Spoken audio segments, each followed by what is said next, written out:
nice sea breeze. I hope I've managed to angle this to not get too much sound.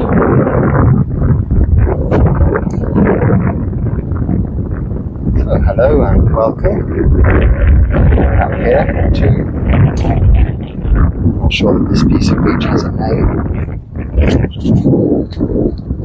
beach between beaches. So there are popular beaches that way, popular beaches that way. Where I stay is somewhere in between the main road. Straight across the main road is this beach. So there are no really facilities here for people who come to the beach. Facilities, therefore, many people that way, and this is very nice. And somebody asked me which monastery were these filmed.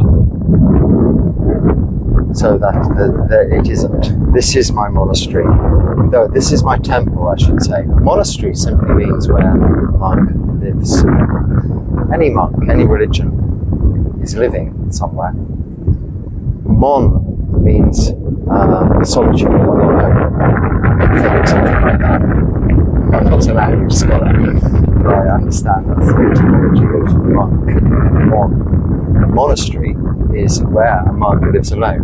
But of course we associate a monastery with a temple and a big complex full of many monks who are living and studying, doing their work in a community. But that isn't where I live.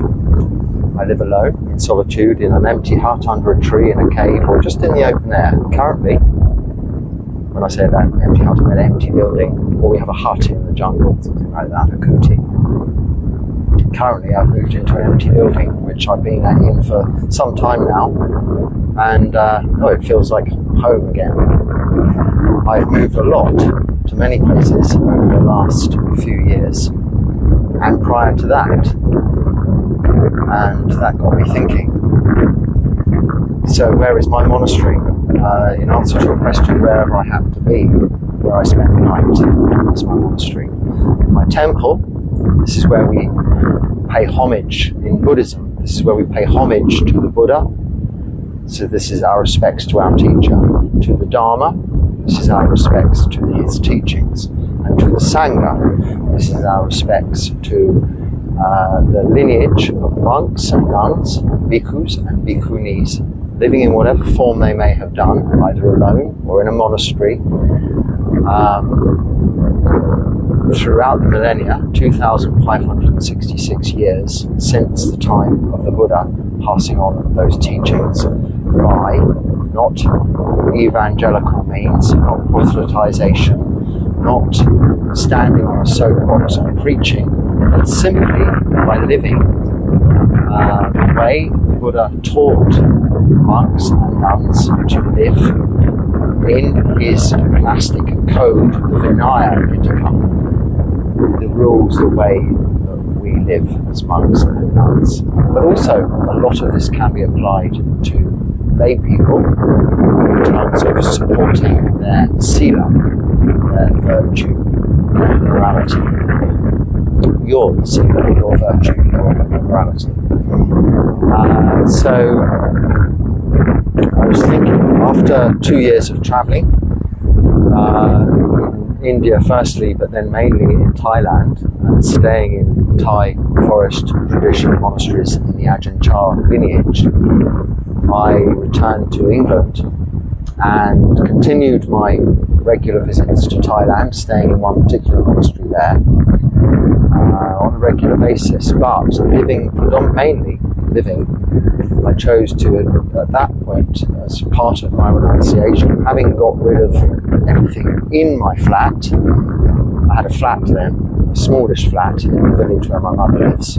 So I'd already come down quite a lot from where I'd been living in day life ordinarily. When I say come down, I'd reduced the size. I'd got down to the bare minimum of what I needed. And having got this place for renunciation and got rid of all of my furniture and was living on the floor for some years in this little flat, I decided to get rid of the flat. I thought, I'm often away. Whilst I'm away, I'm paying the bills in the flat. It's unoccupied. It was just a burden to me, it seemed. It was my last tie to samsara, to staying in England. And I wanted to ordain, but it wasn't really possible at the time through personal circumstances. Specifically what it was, my father was dying of cancer, but he'd got better. But these things, as we know, come back, and eventually the time comes when you will die. So with this in mind, and also perhaps because I wasn't ready, that as an excuse, I wasn't ready, didn't ordain, but chose to go and get myself an old van. I had this old car. I didn't do a lot of driving, so I had this old banger of a car. A banger is an English term for an old car. A Skoda, to be specific. In fact, I had two Skodas, one after the other. I was very pleased. Having had very nice cars in the past, I was very happy on my path of renunciation to be driving around in a Skoda. It almost became a renunciant status symbol. This old, battered old car had no heater, and I remember one night driving back I drove over in the evening, it was very beautiful, through the countryside to Chittaviveka from my flat, our Thai Forest Monastery in England, in West Sussex. It was only an hour's drive. Beautiful evening. But coming back, it might have been even New Year's Eve, because I came back after 12, and that was probably the only time we stayed beyond 9 o'clock in the evening at that monastery as a lay person just visiting. And it was after midnight, it was the early hours of the morning, and it was very cold. Dry, but very cold. And this old Skoda had no heating. And I had to drive back. And for some reason, the road that I ordinarily drove back on was closed. I think because it was a good time of year, no cars on the road New Year's Eve, of course, because of drinking and driving laws, nobody being not sensible to drive. So it was the quietest time for them to fix this piece of road, a B road it was. So I had to take a detour, or it might have been a part of the A1, the A road, the main road from London to the south, that I used to have to take a shortcut on, just one or two junctions from where my B roads crossed the A road. Anyway, it meant I had to go quite a long way out of my way through another town, and this car, it kept steaming up on the inside, and I had no fan to unsteam it. It was the fan that wasn't working. So unless you were going along fast, and even then, no air was coming through the system to make the hot come into the car. So it was very, very, very cold. And I was limited in winter clothing and things at this time. This is when I still had the flat. But I'd been travelling quite a bit. So I remember it being very, very cold. And this old vehicle, this old Skoda, was really past it. And eventually, as a result of this very difficult journey home, decided that I'd change this car for another Skoda. This car, in fact, had been acquired for me by my son when I came back from Thailand, from a Church of England vicar in his village where he lived at the time. So it was a very good buy, and I was able to part exchange it, getting almost its full value back. With them fully in the awareness and knowledge, I felt obliged to tell them about the problem with the heater. Other than that, it was a perfectly good car. And a gentleman bought it, and he part exchanged it, I think he was a car dealer, for another Skoda, which was really a luxurious Skoda. It had electric windows and all sorts of things. So I felt like I'd really gone back up the scale again. I was moving back into to capitalism, and I was really going through this changeover period of lay life to becoming a monk. And to go upmarket in my vehicle made me feel a little bit uncomfortable, I don't mind saying. So one morning I thought, I'm going to get myself with this car, I'll exchange it for a van. So I looked on the internet and I found a van a long way away in Liverpool, which is quite a long way. It's about 600 miles from the south of England. Maybe 400 miles, I'm not sure. It's a long drive in a Skoda, however upmarket the Skoda is. And I set off with this Skoda, pretty sure, having got this second Skoda, not from a Church of England vicar, but from a car dealer, that it might not even make it to Liverpool. Anyway, it did make it to Liverpool quite late on in the day. And there was this van, this old transit van, rusty, and as they are, it had been painted over a little, but you could see that the underneath was quite rusty, quite dirty, being a builder's van, and old, so very well used, holes in the driver's seat. And I thought, well, this Skoda isn't going to make it back, that's for sure. So the dealer there, a car dealer, was prepared to give me a guarantee. Now, this is in Liverpool, so this is right in the middle of Liverpool. Now, nothing wrong with Liverpool. It's a beautiful place on the Mersey River there. And I had to cross the Mersey, and I thought of that song, Ferry Cross the Mersey, to get to the other side where this little car dealership was. You know, I couldn't think about it. I'd made this decision. There was no way I could back down now. I swapped this Skoda, which was a very good Skoda. It made it to Liverpool after all, albeit I think it was struggling. And this van. So there I was with this van. He fiddled. Usually they like to spend some time before you take them away, but I explained that I needed it immediately. So he spent an hour getting it ready for the road, and off I left this place. And it drove fine. It was an old van. It wasn't like driving a car.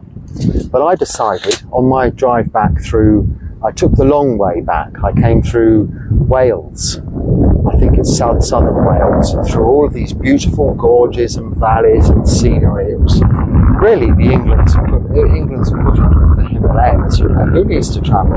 It was beautiful. It was a beautiful evening, and clear, and I felt, this is freedom. I've got this van, and really only driving back to my flat, which is empty, because it's there. So I thought, I can get rid of that flat now. Why do I need that flat? I can stay in this van. After all, if this van doesn't make it all the way back down south, and I really was thinking it wouldn't, I wasn't positive because it was very old,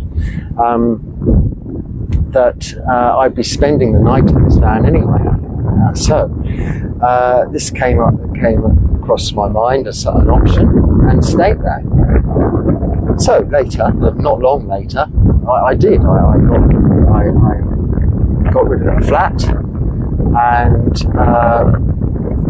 not having done anything to my van, this van, moved into it. I did have a few problems with the van. When I got back, it was pretty broken. The engine was broken, basically. The turbo thing had gone and this and that. So I took it to a garage. They gave me all of the prices to get it working properly, safely, and it had an MOT, which was the main thing. That's a legal requirement in England, that it's roadworthy for a year. Of course, that's invalid the next day if something goes wrong with it, but it's just a legal certificate. They had this, and the garage that I bought it from did send the parts that were necessary to the garage for them to fit. But unless I went back to Liverpool, they weren't prepared to pay. So I didn't mind. I paid for them, to the garage people. They were friends of mine anyway, to fit the parts that it needed or replace the parts. So I had this empty van, got rid of the flat, drove to this favourite piece of beach that I visited as a sort of teenager. I won't say favourite piece of beach. It was the nearest piece of beach to where my flat was. And this was just before I'd got rid of the flat. Drove down to the beach in this empty van and watched the sunset, and it was beautiful. I thought, I'll just stay here. I can just lay down in the back of this van. It was a bit uncomfortable and cold, but it was okay.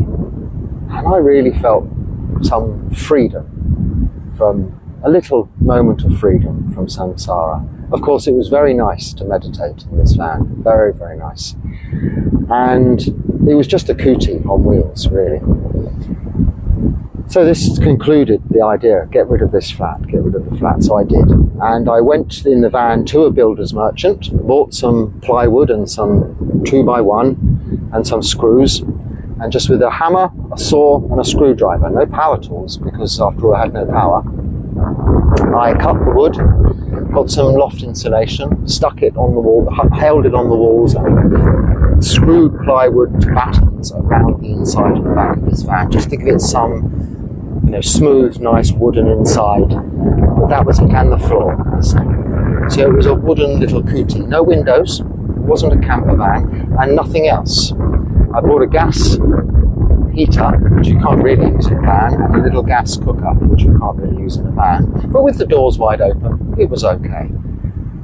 That was all I ever did to it. Oh, I put a little bit of carpet, which I found in a hotel that was being done up. They were throwing away some very good quality carpet, just tiny offcuts, but it was enough for the back of this van. And I put that on the floor. So it had a relatively warm, as opposed to a metal floor, had a layer of insulation, a layer of wood, a layer of carpet on the floor.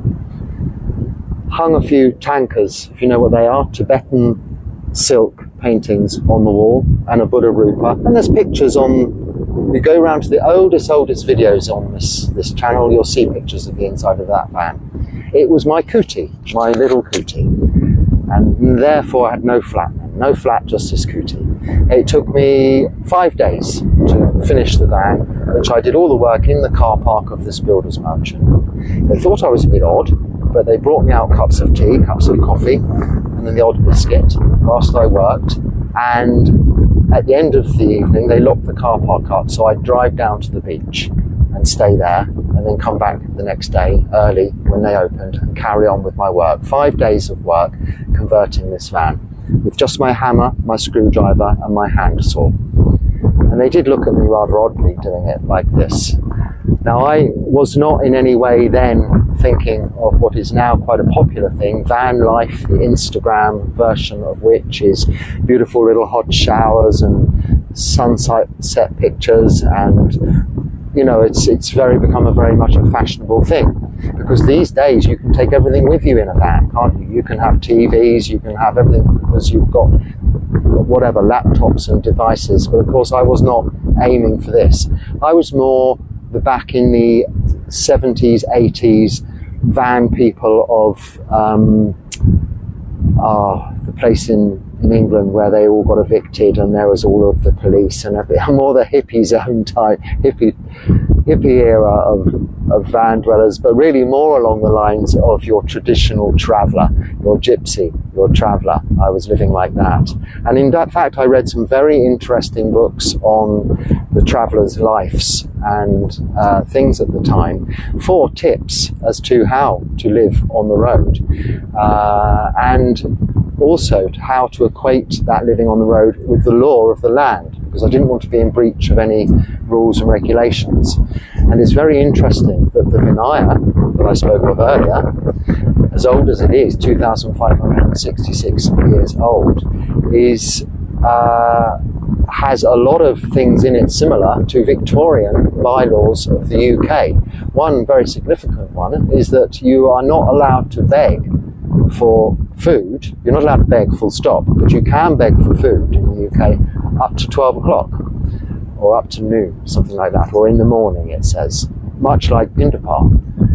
Up until noon we can go begging for our food, but after which we can't. So it was interesting learning these little bylaws of the land, so that I was very careful and not wanting to breach any laws, and also wanting to disappear, wanting to become invisible, which is why I didn't convert the van or paint it, especially on the outside, and I left the front of the van inside just as it would be, as if it was parked by a builder in this car park. It became my little Kaya Viveka, my bodily retreat, my little sanctuary for meditation.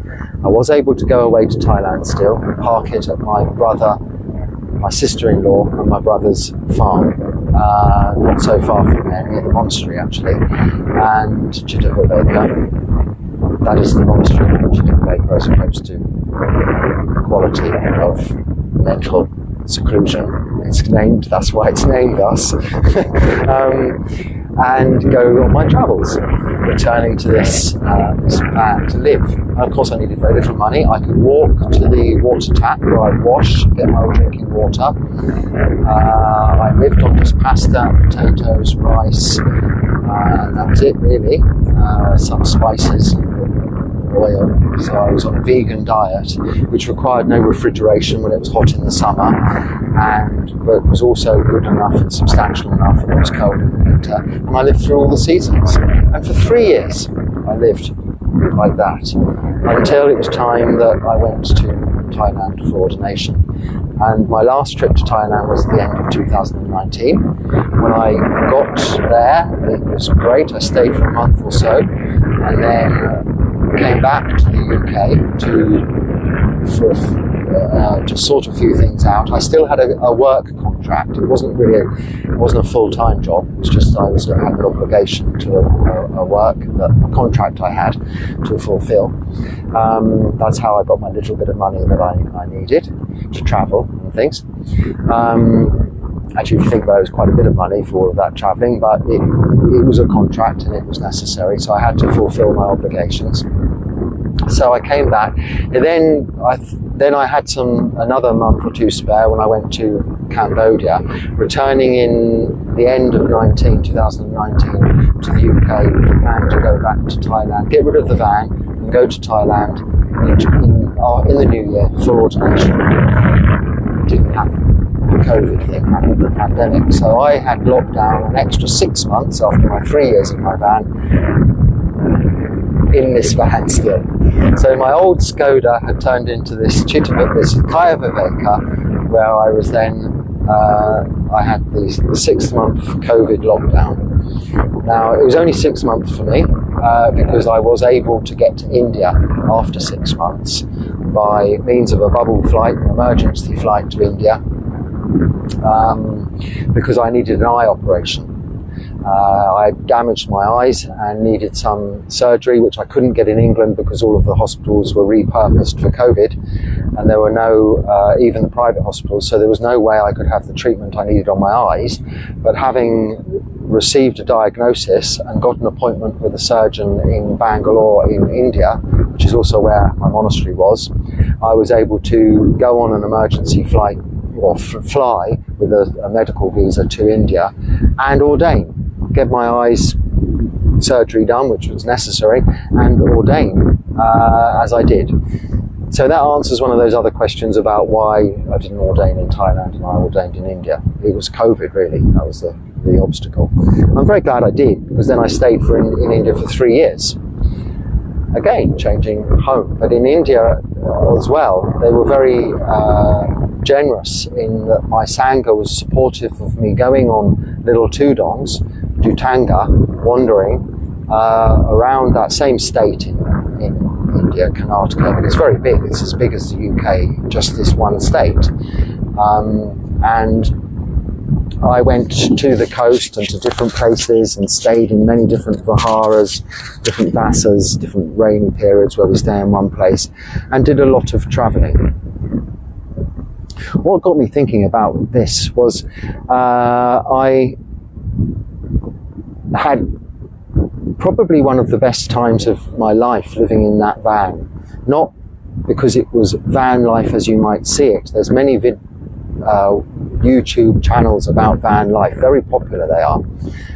If I'd been interested in making YouTube videos then I could have made a very interesting version of those, because I did it slightly differently to most people. Rather than trying to get as much as I possibly could into a small space, I tried to make the small space as empty as I possibly could, living with as little as possible in order to make that space better, bigger, in fact. I didn't have anything. I then, even though I wasn't a monk, still just lived with my bowl, my requisites, which I had ready for my ordination, and a little cooker and a heater, and that was all I needed. I just slept on the floor. I did have a sleeping bag for the cold winter. That was all. That's all I needed. A couple of water bottles, that was it. And a toothbrush. So very simple life. And it was a wonderful experience. The one problem I had with it was I was still tied to samsara. I still had to work. It's quite, to run a vehicle in the UK legally, and to drive you must be legal. It costs money. You need money, and it was old. It did need repair work doing to it, and it was very difficult. I found, fortunately, a very kind garage man who was prepared to fix this van. And if you're wondering what this has to do with Dharma, it is all Dharma. This is living the renunciant life. This was a step towards the renunciation, final renunciation of Upasampada, higher ordination. You progress through your practice to full renunciation when you can just wander off into nowhere like this as a bhikkhu. Just your bowl and your 3 robes, your 8 requisites. I couldn't remember them all the other day, but all I own really in the world now are my 3 robes, 1, 2, 3, hope I can remember them now, my pindapat, my bowl, a water filter, which I don't actually have and don't use. I do have one because someone gave me a big one, but it seems complicated when I can just get water from the tap. A razor, a belt, and a needle and cotton, or sewing kit, we say. Then it's just one thing, because a needle and cotton is really 2 things, isn't it? But we have a needle and cotton as one of our 8 requisites, because it is a requirement. If we get a little hole, or a hole the size of a matchstick in diameter, so quite small, it must be repaired before dawn the following day. A monk's life is run, or day is run from dawn to dawn. This is how our clock works. So we must always, if we get a hole in our robes, repair it before dawn the next day. So whilst it's still light, you should really check, because it's very difficult to sew in the dark, especially if you have dodgy eyes. My eyes are very good, all fixed now, so that was all done by very good surgeons in India. And what got me thinking about this, coming back to the Dharma, was that the van I had, being that it needed work doing on it, even though I had a very nice garage man who would get the work done as best he could in the day, and then try and enable it that my van was habitable again for that night, even though he had more work to do the following day, because he knew I was living in it. Sometimes I couldn't drive it away from the garage. It would have to stay, and I would have to stay overnight in the garage whilst he it was just outside of the garage, but in the car park of the garage, whilst then in the morning he'd come and fix it, and I'd go wandering around and come back and hope it was. I remember thinking, oh, this is such a tie, because I'm concerned it's my home, and when it's broken, it's not only my vehicle, it's my home that's broken. And anyone who's living van life knows very much that feeling. If you read books about gypsies and travellers and their life, you'll understand that feeling of transience, where you do get attached to a spot and you don't want to lose your spot. You do get attached to a vehicle in which you travel from spot to spot, and you don't want that vehicle because it's very precious. It is your kaya viveka. It is your seclusion. And this was still, you see, a tie. As simple as that life was, and as wonderful as that existence was, I could meditate for days and days on end and not see a soul. No one would interrupt me, other than they'd send me a message and say, could I come and see you? And a friend might come and visit for a short while. But it was ideal, apart from that attachment, that even if you broke down the defilements of clinging attachment, it's still a practical issue that ties you to samsara. So, when I could, I took the opportunity to get on that plane. And the van did stay in England for a whole 2.5 years, I think, before I eventually got back to England. I was only there for a month. This was in 2022, so a year ago, 18 months ago. I went back specifically for that purpose, because I had to go and get that van, take it from where it was parked at my sister-in-law's brother's farm, and take it to a scrap yard to be scrapped, because I couldn't ask them to do that. So I had also some things in there, my tampers, my Buddha Rupa, nothing of value, but precious things I wouldn't want to be just their religious items. They now accompany me. Well, they don't. The little amulet does, but the tankers I think I gave away to some various Buddhist organisations, and all of the books that were in there I gave away to Buddhist organisations also, because I had a lot of Dharma books in the van. So when I say a lot, about that many, like that. So this had to be got rid of, and then I was free. And I had ordained by then, so I couldn't drive anyway. But I did. I drove it from this farm to the scrapyard, and the people at the scrapyard, seeing me as a monk, thought this is very strange. But in England, they don't say anything. They're very politically correct. A dinosaur could walk in. They wouldn't say, "Hello, dinosaur." They'd say, "Yes, hello, sir," and be very polite. People are scared of offending there and upsetting people. Whereas, these Asian countries are quite normal. Everybody's, "Oh, why are you a monk? You're English." I've just been asked on the way here just now to the beach, "Whoa, how do you eat? Where do you live? What do you do? Where are you going?" The usual questions. And it's lovely. It's lovely to answer them. And then invite, come and see me in the morning. Come at 6 a.m. Come and join me for chanting. You'll see me on Pindapat. I don't come this way, but if you catch up with me later, you can offer some rice or nothing at all. I can give you a blessing. It's very nice. This is a great exchange. People should be more open, more honest. And if you think it's something strange, a man dressed as a woman, you can ask them, surely, why are you dressed as a woman when you're clearly a man? And they can explain, I'm changing into a woman. That's interesting, isn't it? But we don't. We feel shy. We feel we might offend them. Or they are clinging to that image, that idea, that aspiration. And because they're so clinging and attached to it, perhaps they're a little sensitive. So we rather stiff British upper lip, or whatever it's, stiff upper lip, British style. Don't say anything stoic, or don't mention it. Dare I say it? No, I dare say it. An expression that John Cleese used to say. I don't think you can say that either now, politically correctness. So, this attachment to our home, this attachment to things, is very similar to the attachment. I've had so many little different kutis now in India, and now here, this place. And this is very simple, this place, as have been my other kutis. But when something goes a little wrong, it nibbles. When the, the electricity doesn't work, or the water doesn't work, or the door is broken, or something like this, you want to have it fixed. Like with this van when I was living in there, when something wasn't working, it had an oil leak for a long time. And I was really concerned that I'd leave oil stains on this beach car park, because I was parked there a long time. And I was trying to be unnoticed and invisible, not in a deceitful way. I just didn't want to make an impact on the environment and on the society and on the community. I just wanted to be another parked vehicle, not someone living there. I hid away. I made sure I wasn't seen. So an oil stain bothered me, and I had to go to extraordinary lengths of this vehicle going into the garage over and over again. Eventually it was fixed, but it took a long time to trace the problem.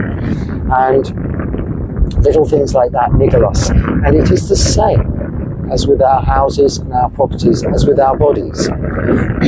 But when you think you've lived in many places yourself, or you may have lived in just one place, but even so, when you've lived in one place, you may have decorated, and you put a lot of thought and a lot of work and a lot of effort into the decoration of that place, painting and wallpapering and doing the woodwork or hanging materials or doing things with the floor, however it is. You put a lot of effort into that. Then after some years, you're not thinking about that so much, but at the time, it's the focus of your attention. It's very important. You're building this environment, you're making it right around you. And similarly, in this van life that I was leading, the littlest problem would kind of be niggling, that you needed to get it sorted out. And it is much the same. Here's where we come into the Dharma part of this, although it's all Dharma, with our bodies. Now, yesterday I went to the local hospital here, because I have an old injury, a hernia injury, and it was repaired many years ago, something like 14 years ago, I think. But that repair, as is anicca, is now beyond its sell-by date. They said it would only last 10 years, so it's 4 years beyond that. Is now, I think, by all accounts, from what I saw yesterday, that repair is now unrepaired itself. So I have this new tear in my abdominal muscles, a tear, that's all it is, a hernia, a tear in your abdominal muscles, which has, rather than being repaired, is now unrepaired, so it needs repairing again. It's not a serious thing, it's a fairly common thing that you can get treated in most countries, but it has to be diagnosed by a doctor. And then yesterday I went for an ultrasound scan, and he was very thorough, and he decided to show me all of my organs. So I'm not sure why, but I saw my kidneys, I saw my liver, I think it was my spleen, I even saw what's that thing that someone asked me about the other day, my prostate. I don't know how that came about, but he said that was all in good order. Anyway, it was all in good order, these things, but looking at all these things on the screen, that wasn't me. Those kidneys weren't mine, that liver wasn't mine, that spleen wasn't mine, that prostate, is that mine? These are just pictures. Now really, this is how we body scan in our meditation, isn't it? We are more, though, getting involved with our bodies because of our attachment with them. We're going from our head down to our feet if you practice this step-by-step body scanning method of meditation. It's a good way of just sitting and relaxing and finding any uncomfortable parts of the body in order to adjust your posture. But during that process, we've become very much part of that problem. If we find a niggle, something discomfort, like I noticed this little niggle here and thought, this is continuously there when I'm sitting meditating. This could be that old problem coming back, and it becomes a niggle. It becomes part of my perception of myself, persona. It becomes very much the body, kaya becomes self. And we're getting our way from that, anatta. So what we need to do is put ourselves in that position of the physician, or even ourselves, viewing the screen, seeing these parts of our body as just that, not us. Because after all, we have our brain. We could see a brain scan and see our brain. Is that our thoughts? No, it's just an organ. Our heart, is that our capacity to love? No, it's just a pump, an organ. But we have this heart mind, this citta, this location, this knowledge, knowing, awareness, conscious awareness that we put our trust in, that is continuously aware of all that's going on. But it does become attached to certain bits, usually problematical bits. In this case, there's a little injury, or we may have a bad knee, or we may have something wrong with our eyes, and that becomes the focus of attention. It could be the no heater in the Skoda, or the oil leak in the van, or the turbo being broken on the van and it making a huge whirring, weird whistling noise when we go over 30 miles an hour. These little things become the focus of our attention. And rather than just seeing them as just that, not us, we cling to it. We try to either rectify it, as much as we do with desire and attachment towards things. We try to cling on to them. And this is the practice. This is what we're doing. We're creating that little break. So watching this scan, I was thinking, this is like when the man was describing the problems with my vehicle, my van. It was no longer my home. These were just parts he was talking about. And when I was seeing these parts of my body, it was no longer my body. It was no longer my me. It was just parts of a body he was talking about. So like the mechanic talking about the parts of a motor vehicle, which was my home, it was just then a motor vehicle. Whereas, and also the surgeon talking about the parts of my body as the separate parts of my body, they became just parts of a body rather than my body. Of course, when I sit to meditate again, the feeling is there, and it's me again. But we know that is just an attachment. And this knowing, this knowledge of the Dharma is what gives us that little space between the two. and helps us become free from our bodies. When I eventually took the van, which was always in the back of my mind, still being there even 2.5 years later, parked on this farm, rusting away, the miracle, and I'm not declaring any miracles here, but having 2.5 years, being sat through 2 winters in England, when I arrived, it was a little bit green on the outside because it was a white van, so a little bit mossy, if you like, where it rained on it a lot. It hadn't been moved all of this time. When I opened the door, the battery was flat, but a quick charge with a little plug-in charging thing, it started first time, and when I went to look in the back, I thought it was going to be full of rats and cobwebs and all kinds of terrible, terrible mess, because it had been parked on a farm for 2.5 years. It was immaculate as the day I left it. The day I left it, I thoroughly cleaned it because it was my kuti. We always clean our homes like kutis. Even if, like now, I've just left my room, I thoroughly cleaned it just to come to the beach. So when I get back, if I don't go back, anyone has to take it over. It's as if I never was to return. Except I've left my bowl and my sangati there. If we're going for any more than a day, we take our bowl and our sangati also, which are part of those 8 requisites.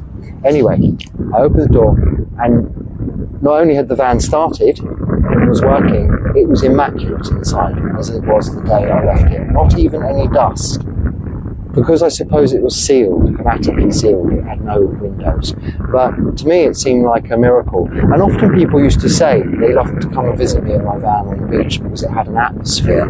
I used to say that's just the incense sticks and the candles, it's nothing, and the gas, the carbon monoxide, it's not really an atmosphere.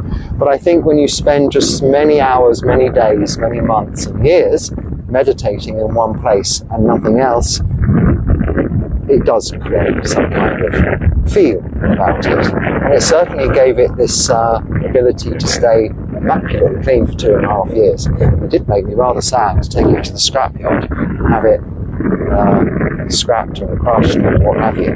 But it wasn't economically viable to repair if I was a monk, and couldn't do that anyway by then. So the money from the scrapyard got me my flight back to India. So that was, if you were going to ask me about the money, it wasn't much, but it was enough for my return flight. And I didn't have to get involved or handle that. It was, I was able to ask my son to deal with that. So,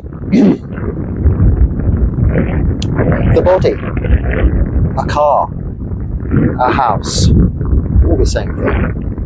We live in our bodies, we drive around in our cars, we live in our houses, but they're all very temporary. This is how we must see our bodies. This is how we see our homes and our cars, as well as all that comes with them, our relationships, our work, our jobs, our associations, our children even. They grow up, they become parents of their own, and they become independent. Everything is just like that. It's very, very evident, this anicca in our lives. We make dukkha out of that anicca. We don't see anicca in everything. Somebody said about breaking a cup and then they saw it as anicca. That's very good. That is advancing on the path. But when you see everything as already broken, you've made another step further towards your goal to be free from suffering in this lifetime. So you see the cup as already broken. You see this body as already dead. I mean, it's on its way. I'm 56, so I haven't got that time over again for sure. And that time has gone very quickly. I've put a lot into that time. But now I'm taking a lot out of this opportunity, using this body, and also listening to a Dharma talk and being reminded of something that I'd heard before. It is very important. The final thing I want to say is that if we are detached from these bodies, why do we bother looking after them? Well, it is because they're on loan. If someone lends you something, then even if you're not going to return it, out of respect for them giving you that thing or lending it to you, you look after it.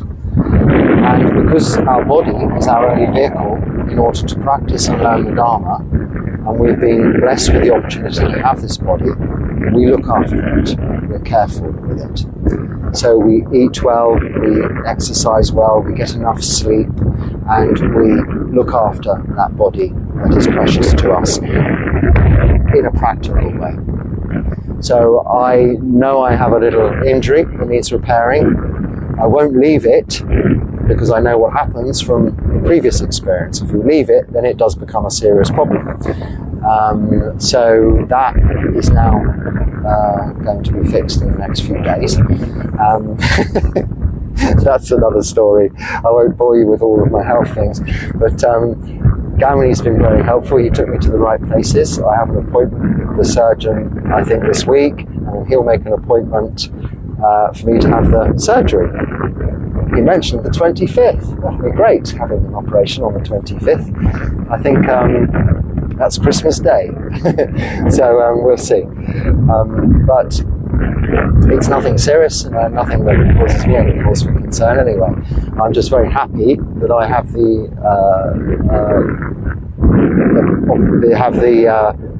opportunity to have it repaired without having to return to England. I can stay here. It's in fact a lot easier and more quickly to get it done here than back in my home country. So that's what I'm going to be doing. This doesn't make any difference.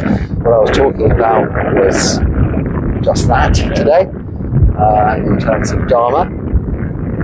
I hope you've seen the connection there, and I haven't waffled on too much about my own story.